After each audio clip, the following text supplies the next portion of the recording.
All right, so again, we're sort of picking up where we left off last week. Our main goal for today was an exercise that some of you may remember if you attended SRPC's Economic Development, Housing, and Transportation Forum in the before times, I think back in January of 2020, where we were trying to take potential implementation actions and put them on sort of a matrix for how feasible they were and how impactful those actions might be. So Natalie is going to share her screen and take the lead in running us through a similar activity with some of the actions that we came up with last week. So Natalie, you want to take it away? Yeah, thank you so much, James. Good morning, everyone. And for those who don't know me, I'm Natalie Moles, Economic Recovery Coordinator at SRPC. And like James said, continuing last week's activity, we're going to take a closer look at the action items that the group came up with and use a matrix to rate them based on their impact and their feasibility. So you all should have received a list of SEDS action items in a Word document that we attached to the email that went out with the agenda yesterday. So I'll just ask you guys to please take a look at that document. Each of the 4 regional themes is listed on there, and underneath each of the themes, there is a numbered list of action items that we'll be referencing today. So I'm going to share my screen right now so we can start the whiteboard activity. Can everyone see that? Okay. Yep. Okay. So if you look at the whiteboard screen, you'll see this matrix. And for example, if you believe, we'll go through each action item, and if you believe that an action item will have a high impact but a low feasibility, we will place it in the bottom right box. Likewise, if you believe that an action item will have a low impact but high feasibility, we'll place it in the upper left side box. And the same criteria goes for all other boxes. All right, so like I said, I'll read each action item out loud to you, and you all can tell me which box to place the action item in. And just a note, due to the lack of space, I'll be typing in the number that is associated with each action item. And we'll repeat this exercise for all 4 themes. So housing, workforce, infrastructure, and quality of life. Again, because of the lack of space, if you all need to refer to the Word document, please do, and I'll just be reading them off this screen. And just a reminder, James is going to be helping me moderate because I cannot see everyone's faces, because when I have the whiteboard on, I can only see that. So we'll start with housing. I'll read the first action item out to you. So the first action item that the group came up with was be a sounding board for regional housing needs assessment, public outreach process. So I will let you guys decide where you want this one to be.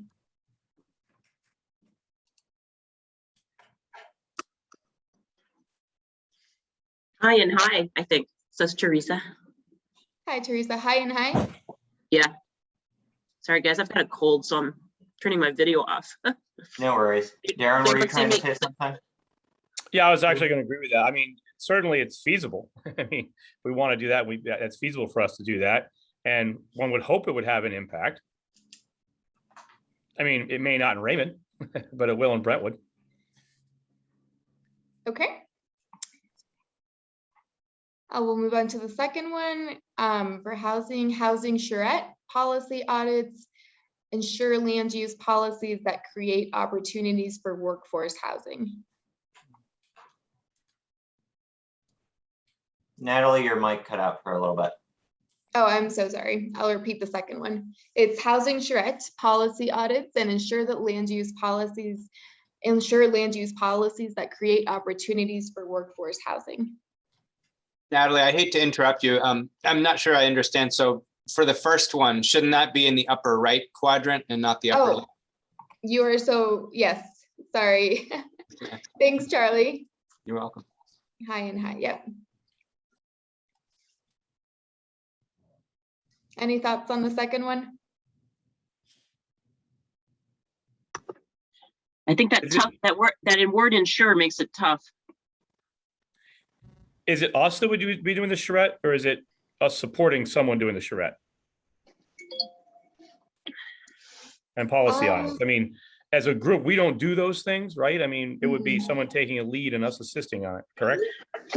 Yeah, and I think that is a good point and a good thing to remind ourselves of, that when we're talking about feasibility, I think we really mean feasibility for this group to undertake the activity. Mhm. You know, I think there might be some things that are probably better under the purview of an individual municipality or chamber, for example.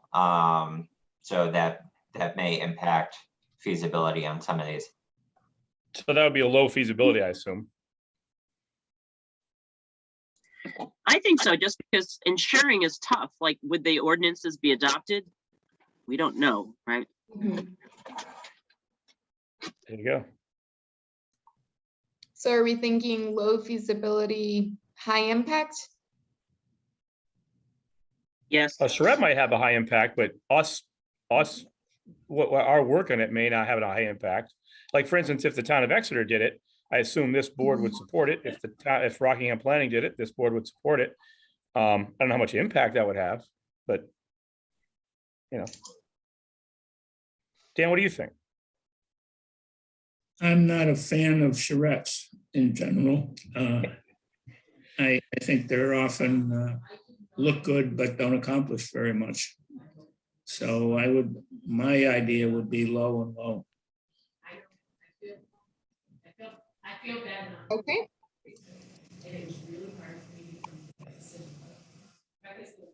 Alrighty, we'll move on to number 3, which is coordinate annual Seacoast Workforce Housing Summit.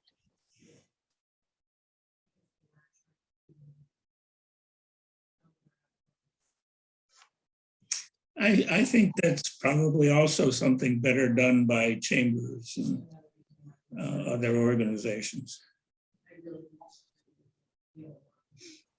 So Dan, are we thinking low? Yeah, that's what I'm thinking, but I don't know how everyone else feels. I think it's kind of low and TBD, because we don't know what impact it'll have till we're having one, I think, in January. I think for impact, we think about what's the likelihood that it would have impact. So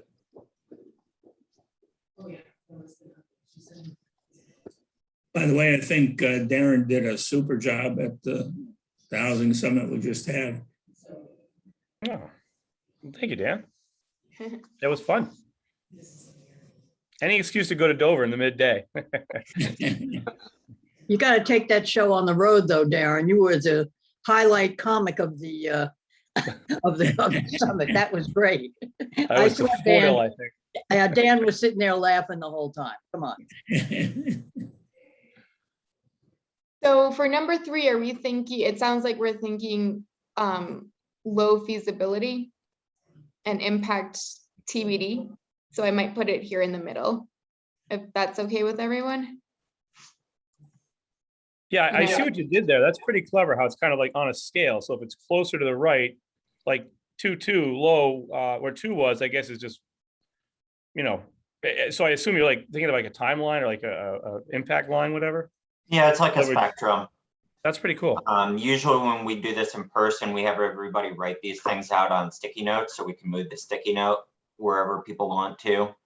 I think because this is electronic and it's a little small, we're not going to get too cute with where we put it. We're probably just going to stick to in the box, on the line, or in the other box. But yeah, it's a fun way to compare and contrast some different actions. Okay, so let's see. For number 4, we have create tax incentives around employer-owned housing and for businesses that provide affordable workforce housing.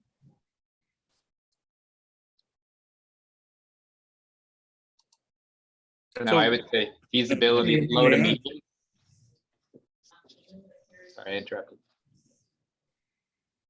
So I assume on something like this, we're the ones that would kind of weigh in on whatever legislation comes forward. We would offer insight and support it, lobby, et cetera, if we think it's a good thing collectively. Yeah, I think, this group has done similar things in the past. Darren, you were involved in, trying to make some fixes to the Coast County incentive. So I would say the most involved this group would be, either writing out a fact sheet of what we wanted to see, or even going so far as like starting with template legislation and finding somebody to sponsor it. At a lower level degree of involvement, it might just be, we send a few people some letters and say, we have an idea for this thing, do with it what you will. For the record, that Coos County thing, that was John Morgan. He was the one to push it through. So I'm glad he's on this call.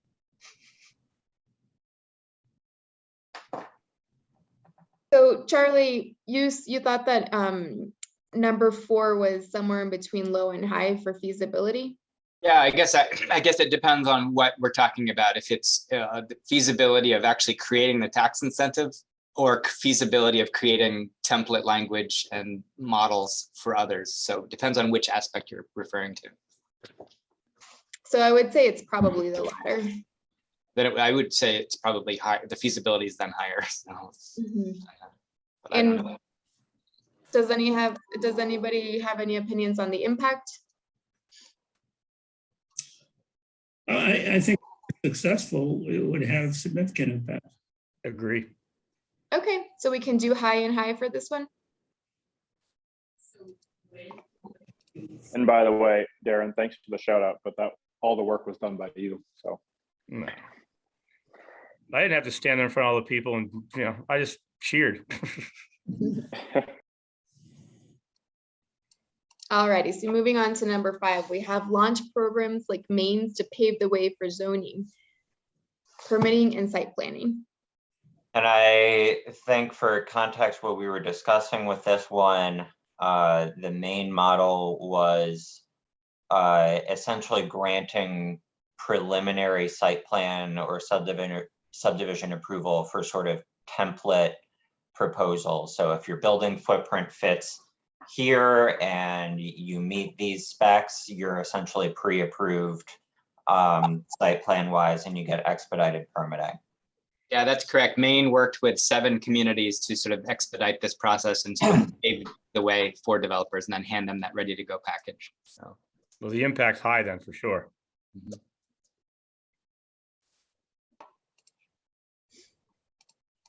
Does anyone have any thoughts on feasibility? You might run into some local issues there. People want to maintain control locally, things like that. yeah, absolutely, Dan. I think the reason they selected the 7 communities is because those communities were the ones that were willing to do it. They wanted to do it in more, but there wasn't the receptivity of local leaders. Yeah, Rochester and Dover and Summers would probably say yes. Exeter, Kingston and Stratton would probably say no. So your feasibility is going to be somewhere in the middle, I would think. Right. But Yeah, it's definitely high I would impact. wonder, I don't know if any of the other planners on here have thoughts, but I would wonder if we would need enabling legislation to permit that. I think we would. So does that drop the feasibility, James? Definitely, if we have Yeah. to go through the legislature to be able to do it. But what I understand is that all Maine did was hire people to facilitate this process, work with local officials to develop the process and sort of carry it through for the developers. But, Right, but Maine is a home rule state. Exactly. Right. So are So we high thinking impact, high low impact, low feasibility. feasibility? Okay. There we go. Okay. Let's see. So next we have rezone vacant commercial building. Same thing. Could be high impact, and certain communities would be low feasibility. I think definitely for this group. Are other people having internet problems this morning, or is that our Zoom server thing? I'm seeing a lot of people having to sign back in, and I got booted. I just switched out so I could be on camera for you guys. Oh, okay. So apologies. I am continuing to monitor the waiting room. So if people get When I went booted, off camera, it stopped. as soon as possible. Okay. Okay, so are we good on number 6? Let's see, number 7, we have create zones dedicated to the creation of de facto workforce housing using minimum unit square footage. For example, no oversight or state regulations necessary.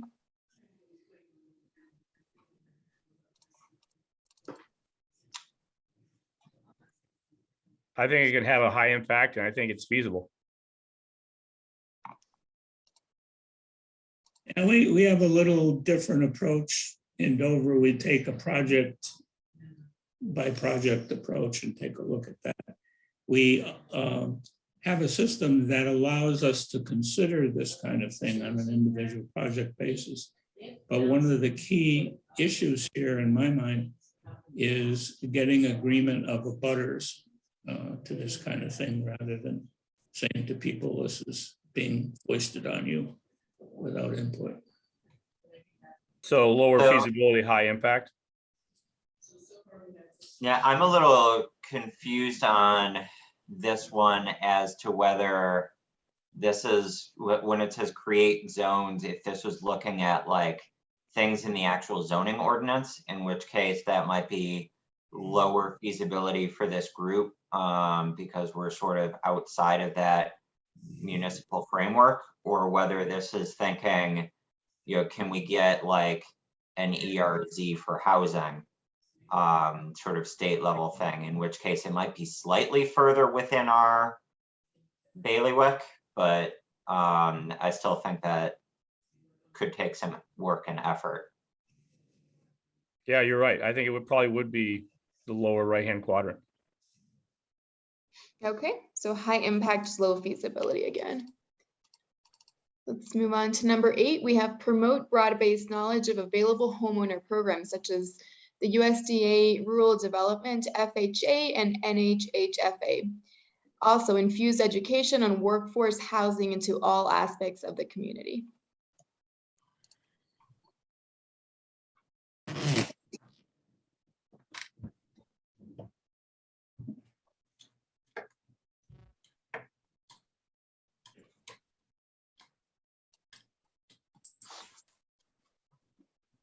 No thoughts on this one? I thought Tim was going to weigh in, but he stopped. It's a partnership opportunity with REDC and, you know, groups that are already helping people find this money.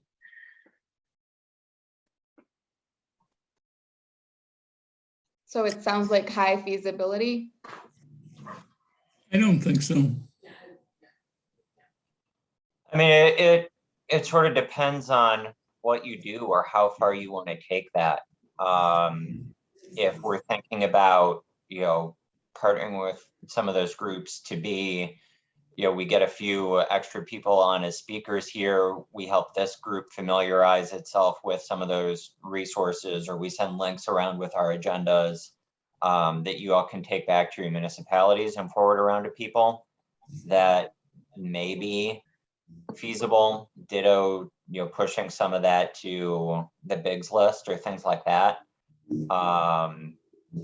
But you know, if we're talking ensuring that awareness of workforce housing goes into like all municipal decision-making processes, yeah, I think that is probably something that has to happen on a town-by-town basis. Agreed. So you're thinking bottom left? Personally, I think so for this one, for this group.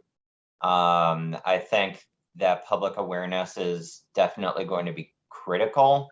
But when we're talking reaching out to the true public, we have not really done much of that as a group yet.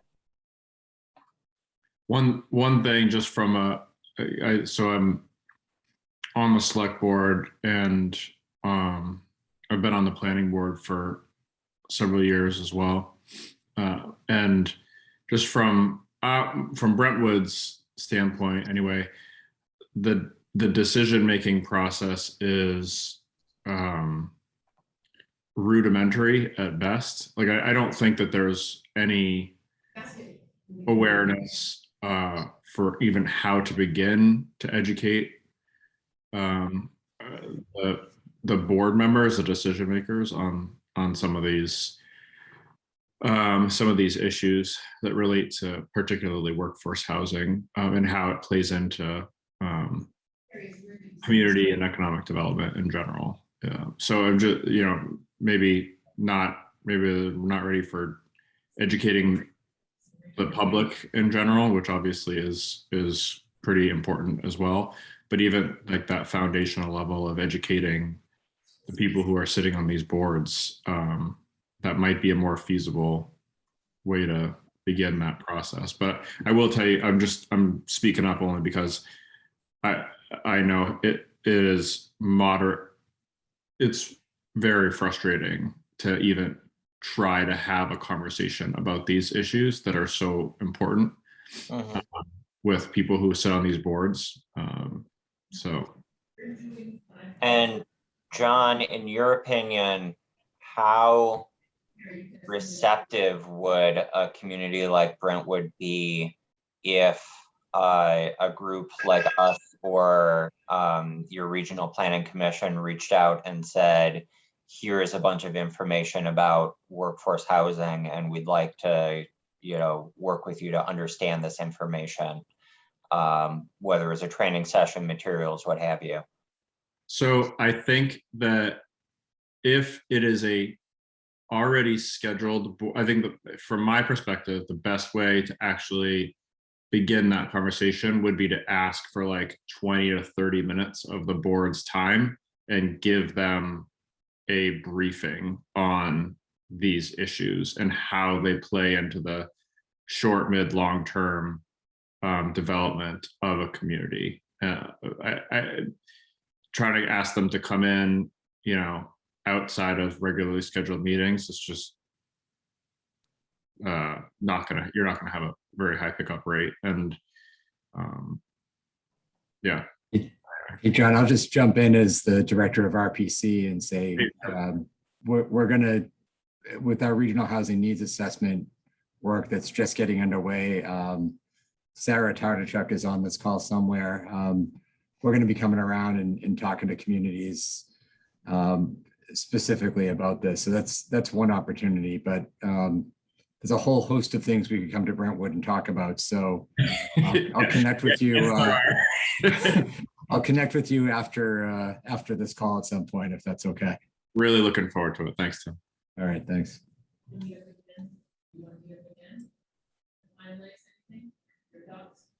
So we bottom left, or where are we at with this? I know we We're got at to bottom 12 left 40. with that. Okay. Okay, so next one, we have develop a housing production plan. I think Ben might have spoken about this during our last call.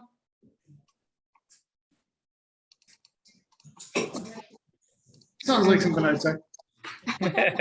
Yeah, and I think our discussion and understanding of that one was, that sort of going from master plan level, where do we want housing and where would we accept it, to sort of, we're making a specific plan with measurable goals for how much housing are we going to try to encourage or permit or incentivize to make meaningful progress. To me, that feels like a municipality kind of thing that we may not have the resources or the political capital as a group to undertake. Is this the post RPC thing, like the post RPC's needs assessment? Is that what this, Ben, is that what this comes in? Yeah, well, I do agree with James that, at least in Portsmouth, I know Portsmouth Housing Authority is doing a needs assessment that somehow needs to get coordinated with the regional one. But from that, a housing production plan would be put together locally. So I do agree, James, it's probably more of a local level than a regional level. I agree, and Dover would be probably with the housing authority. This one, it looks like we're low feasibility, maybe high impact. I think I'd agree with that. We got to put something in that square, top left square somewhere, right? Let's see, high impact, low feasibility. Alrighty, so number 10, we have support legislation and funding that addresses outcome of housing needs assessment. High and high. We really have to do this one, you guys. We really, really do. Got to support Tim and SRPC on this, because it's going to take us to convince, or at least a collective effort to convince some of these other communities that just don't want to see workforce housing or any type of anything other than what they're just too colloquial. You got to break through that barrier if we're going to solve this regional problem. Okay, so we have 3 in high and high. So we're all good with this housing list. We'll move on to the next one. We have workforce. So you can start with number 1, which is leverage partner data to research labor gaps and shortages and identify opportunities, and target skill sets needed for regional industry clusters and research, training, and investment opportunities, and connect industries with students in career and tech education programs. Those were all things that sort of got merged into one. Yes, these got merged during our last call. Well, I think the impact would be high. I just don't know if we can do it. So high impact, low feasibility. I don't know. I'm seeing some head nods. Charlie? I don't know. I feel like some of this, some of these pieces are, there are folks that are working on it, the community college system, et cetera. They're working on it. They're not to a point where we might want them. So I don't know. I might think about if there's support behind it. It could be medium feasibility.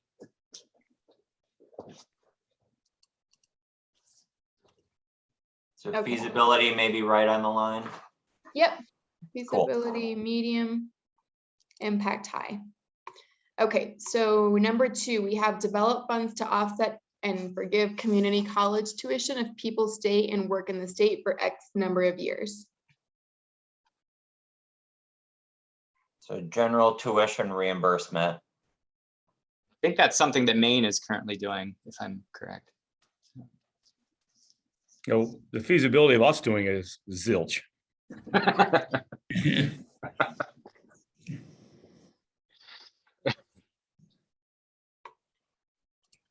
Well, I guess Oh, on go who ahead. us is. If you include UNH as part of this group, then UNH could do it, I guess. Yeah, I mean, I think we are doing it to a degree. We have some donor funds that are supporting that, just maybe not to the scale that we might want. So I would say too, I think Maine's program is actually a tax credit program.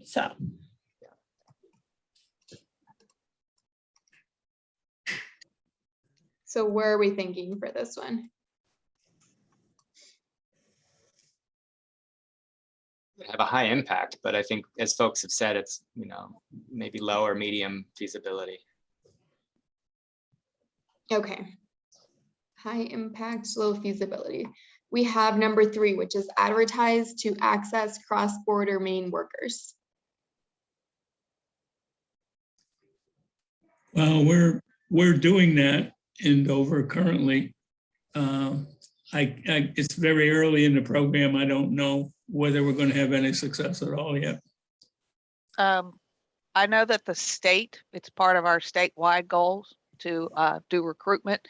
So they have targeted markets. I think there's an opportunity for this group to definitely leverage what the state has as an initiative. So the feasibility, I think, is very high because you're simply leveraging and accessing what the state's already investing in and doing. And how would we leverage that, where we would essentially be taking some of those ready-made materials and helping push them out? Correct. The state or- is developing collateral across its platform. So social media, graphic design, digital, for certain sectors that individuals are saying they need. Hospitality is definitely has a sector and pipeline creation. So they're focusing on that. So I think Darren or a couple of you may remember the commissioner said people come to visit here. They're going to try and target those individuals to come and live here, who are visiting here, who are enjoying our amenities. And they're developing all the collateral. And the idea is that it will then be pushed down to the local level so that businesses, towns, RPCs, anybody who wants access to that type of material can not only partner with the state in advertising, but can do their own targeted advertising. Gotcha. Like Dover, for instance, could take what you guys do and then add a piece about specifically Dover onto it and recruit Correct. across the border. Yep. Mm-hmm. So That's pretty cool. Some streaming media currently also, as well as Mhm. radio. Dan, I'm curious as to how, like, what data you get about how effective that campaign is. Are you just looking at, you know, general job vacancies, and have we seen our general employment go up and we're sort of doing a tenuous correlation thing? Or, you know, is there actually a way to find out who gets jobs through your ads? We're very early on in the program, and I still don't have enough data to make any conclusions. We're hopeful that by making the points that we're the fastest growing city in New Hampshire, so our economy is probably better than yours in Maine currently, that we're paying a little higher than what you might get in Maine, and that promotability once you get a job in Dover is probably going to be more advantageous than an entry-level job in Maine. And we're targeting the border towns, but I don't have any data yet, too early. Out of curiosity, what's your budget for that? It's just a few $100s, actually. Cool. So Well, can I'm I a just, filter.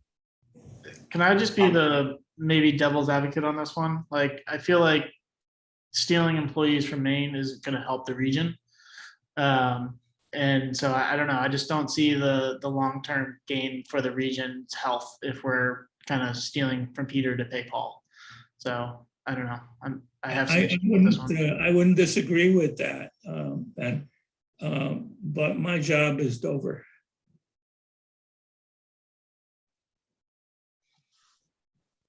So it sounds like we're thinking high feasibility. An impact. Well, Ben just pointed out the impact may be, you know, may not be regionally, it may not be the impact that we want to see. So that might be not quite as high. And the fact that, I mean, Teresa's right. If we partner with the state, they're kind of doing the heavy lifting. So the feasibility is there. I mean, certainly I will absolutely use whatever they have. So, and then put my piece onto it. I don't know that I'd target necessarily Maine. Frankly, after talking to Maggie and John, I'm thinking about targeting Puerto Rico, but that said. So maybe mid-impact, high feasibility?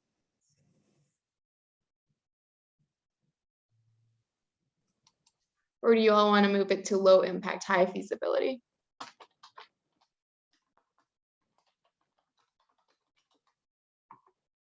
I think high feasibility, mid-impact. I'm going to offer that it's 20 minutes of. Do we think maybe just doing 2 this week and 2 next week makes more sense? Or do we want to get it all done today? I think we can be flexible. I think what we are hoping to get out of this is enough of a direction on some of these to plan out the next couple of calls as we start to work on some of them. I think ideally we'd like to come out of this conversation with all four for, you know, 3 to 5 sort of things for us to start working on that can guide our next few conversations, people we might invite to speak to some of the issues or collaborations. So yeah, I think the other thing that's relevant is that it looks like BEA was able to actually get the Cedars access to that funding a little bit earlier than was anticipated. So it sounds like that is available, essentially now. I was hoping to talk about that today at some point. Yeah, so I guess if you want to circle back on that issue, then I'd agree. Let's try and get through this one. Maybe Teresa can give us an update on the details of how those logistics would work. And then we can make sure that we get the other two done next week. That sound good to everybody? Thanks, James. Okay, so let's finish up with workforce. Okay, great. So next one that we have is number 4, which is educate employers on the value of investing in current employees. High and high. Alrighty, I agree. So number 5, we have expand Chambers' work in the business and education partnership arena.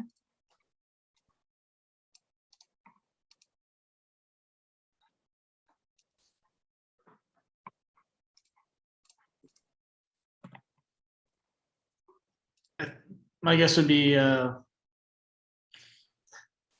medium feasibility and high impact.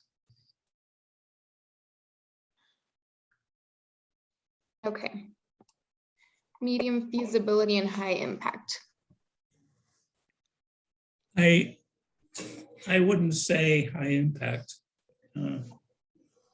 We're finding that in the Dover Chamber, with a few exceptions, the chambers are involved with B2C, smaller companies. And the larger companies that belong to chambers kind of roll their own. So I don't know that the chamber's impact would be high in this area. But that's my opinion. Well, we're making an impact here in Portsmouth, so I'll talk to Margaret about it. Any other thoughts on the impact level of number 5? So for this one, we're thinking things like, Ben, your manufacturing roundtable, would you think of as sort of falling under this category? Potentially. I mean, we have a variety of programs. As an example, tomorrow we're taking 25 students from the culinary program to meet chefs and do a field trip throughout downtown Portsmouth. So we have like about 6 or 7 different initiatives we partner with Portsmouth High School CTE programs on. They both collectively, they create a pretty strong impact for the students there and connect the students to local industry. So we had a grant to put some of that stuff together. So Portsmouth may be like a half a step ahead of some of our partners in the region chambers, but I think there's plenty of potential there. But James, do you think this would be an opportunity to bring in Nicole Levesque? Yeah, I think something like this, and I've been looking for an excuse to get her on this call at some point this fall.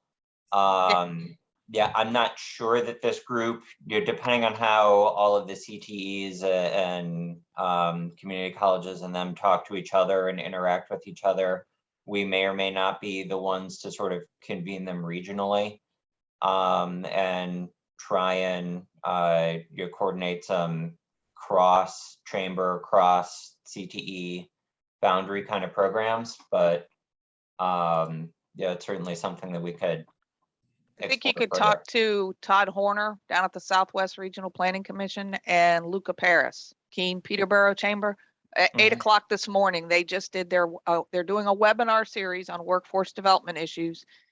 They just had 40 people on that call, a majority from community college, all the education partners. And they had some key businesses and key agencies on that webinar series this morning talking about this exactly. So they had Nicole, they had the head of work-based learning and opportunities, New Hampshire apprenticeship, all of that. All of those individuals were on the call, the webinar this morning at 8 a.m. So,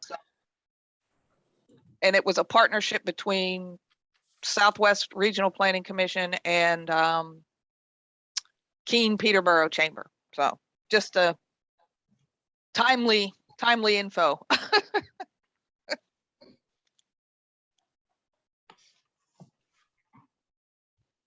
I personally definitely think it's high impact. Feasibility, I would keep it mid feasibility, but high impact. I don't know if anyone has any other opinions on whether they want to move that down to low impact.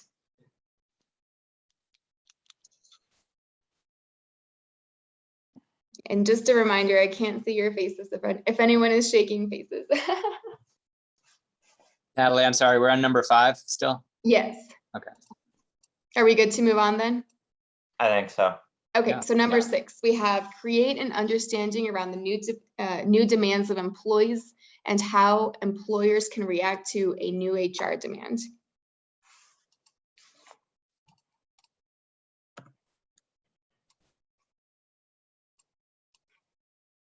Someone describe that. I'm not sure what that means. I wonder if this was a Warren suggestion, because this sounds like sort of how he's talked about hiring during the pandemic.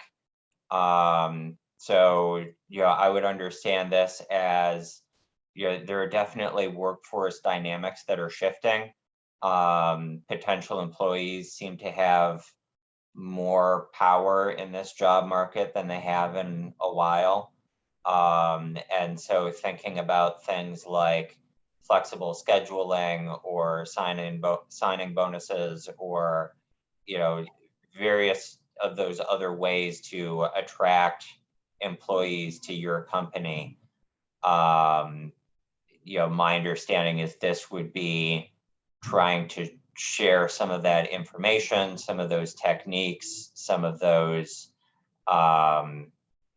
things to be aware of or think about in their HR procedures or hiring practices for sort of a business education opportunity. So sharing those best practices. Yeah. Gotcha. So for us, that would probably look something like maybe generating some materials, distributing them through the bigs list. Maybe Warren is putting together webinars or things like that we could help to promote. That's sort of where my brain is going with this one. I'll just jump in. It sounds like it's feasible, but creating behavior change from this is a little bit of a leap. I mean, I think it takes a lot of work to actually get businesses to reflect those practices. So I don't know, high feasibility, maybe medium, low to medium impact. I don't really know.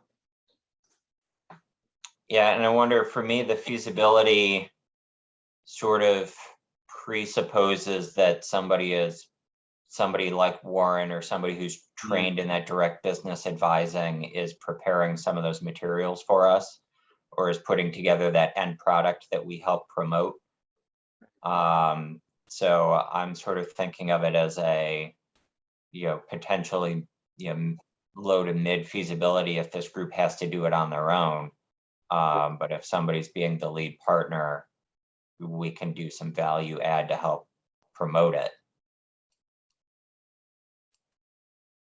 I don't know, in dealing with some of the managers and CEOs that I work with, I think if the CEO or the major manager for a business is so disposed to think this way, he already does.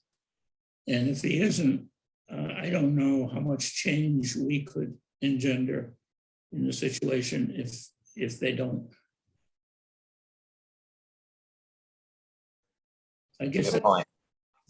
little pessimistic, but it is my experience. No, that's a good point. So it sounds like we're pretty neutral on this one. I think neutral to low. To low impact.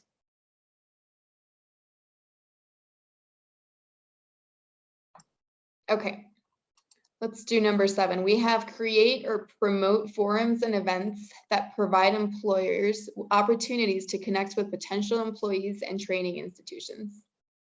Well, we do this currently. I mean, we all do it with our emails out to our business and good standing list. We always let them know when there's a virtual job fair and things like that. So the feasibility is there. We certainly do it. I mean, maybe we could up it and do it collectively, but we do it. Yeah, to Darren's point, I think if we wove together all of the things that we're collectively doing, it could have, I don't know about high impact, but it could have greater impact than it currently does. And it's an easy lift for us. Yeah. Okay, so high impact, high feasibility. Alrighty, so number 8, we have promote state workforce training and apprentice programs directly to employers.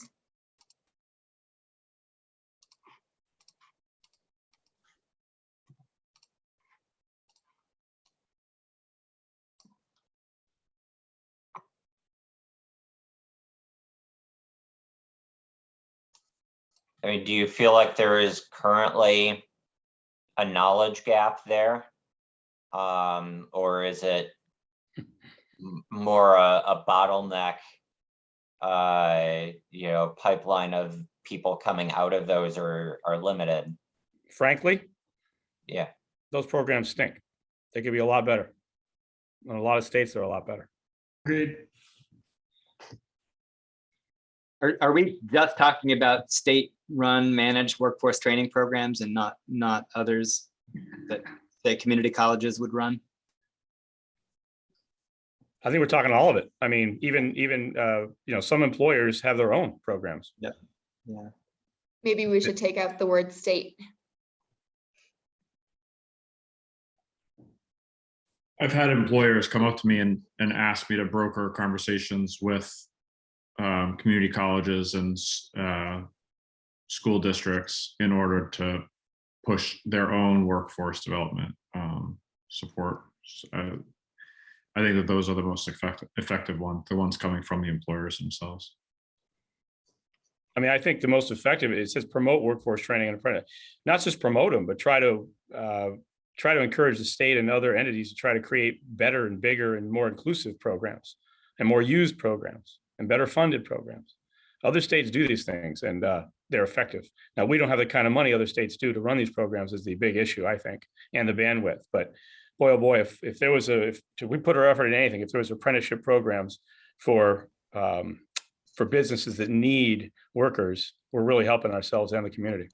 So I think what you were describing is how I understand number 1.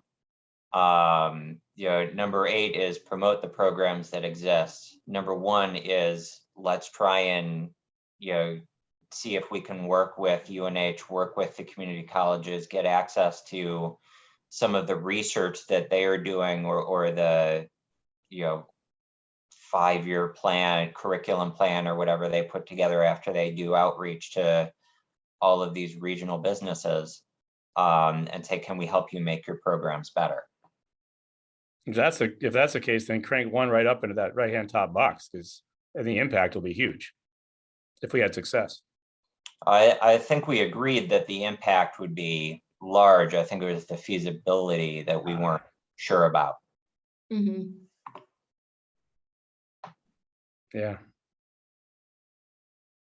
So for number 8, definitely high impact.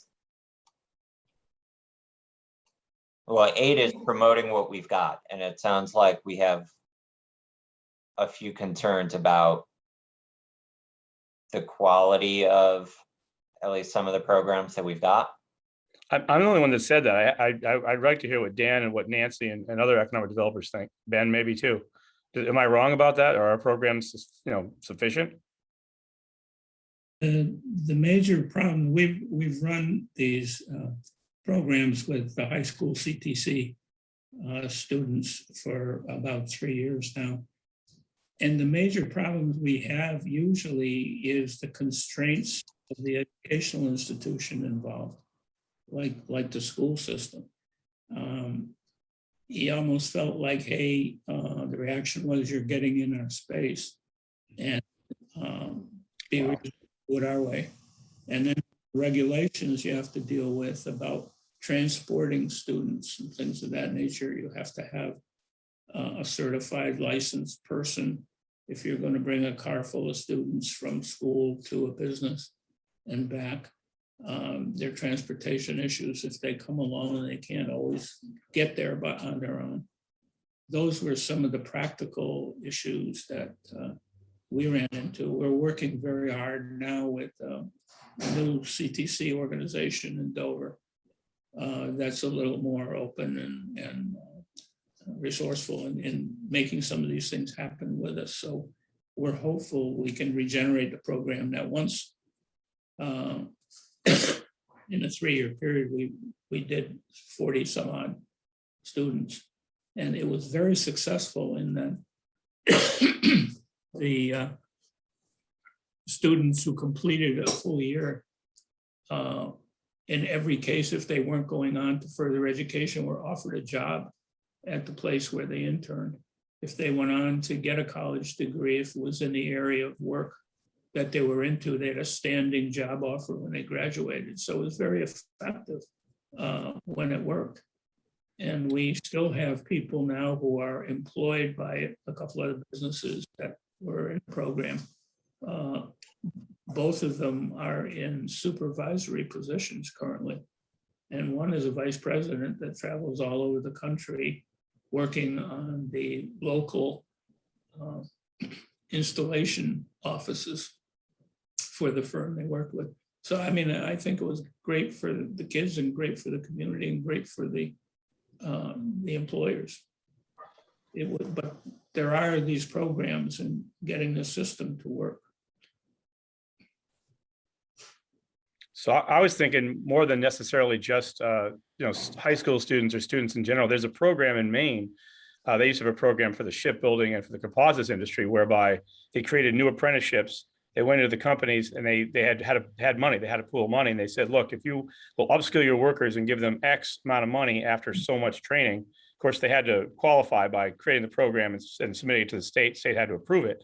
But they would then help pay for those workers as they were getting upskilled. So it was incentive on the business to do it. They worked with community colleges, not so much high schools, tech high schools, but community colleges and some of the the agencies that that had workers that were seeking jobs. But I'm thinking about programs that don't currently exist in New Hampshire that I would think could be written for a lot of different industries, a whole entire apprenticeship program that changed the system a bit, not just based on schools, more based on industry need.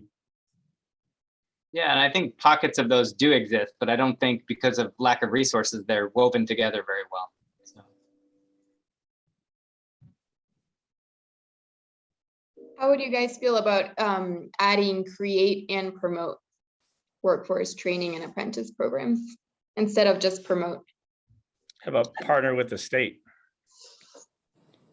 Well, I I'm like wondering, Go ahead, if maybe we could, it sounds like listening to people, perhaps this group could be effective at researching other programs per what Darren was saying. Would it be more effective to find something that is successful somewhere else? It's just that we're so limited by funding here in the state. And I agree with everything that Dan said previously. There's some really great examples of successes. They're just, they're constrained by funding, and also that transportation piece has been mentioned several times, I think, in our region.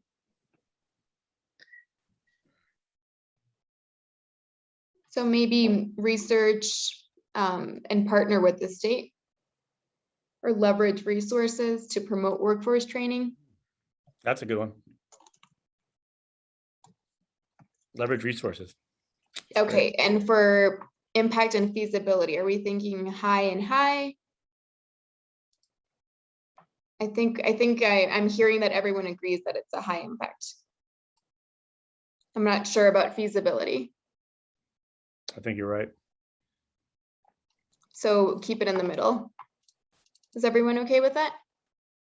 Yep, seeing lots Okay. of head nods. I'll just move on really quick. We have one last one since it's 10:01, but the last one is allow multifamily or at least 5 units per property.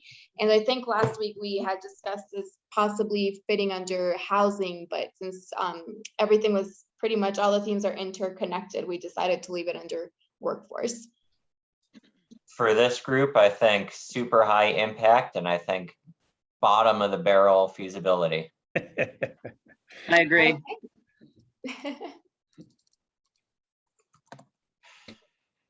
And okay, we got through 2 whole themes.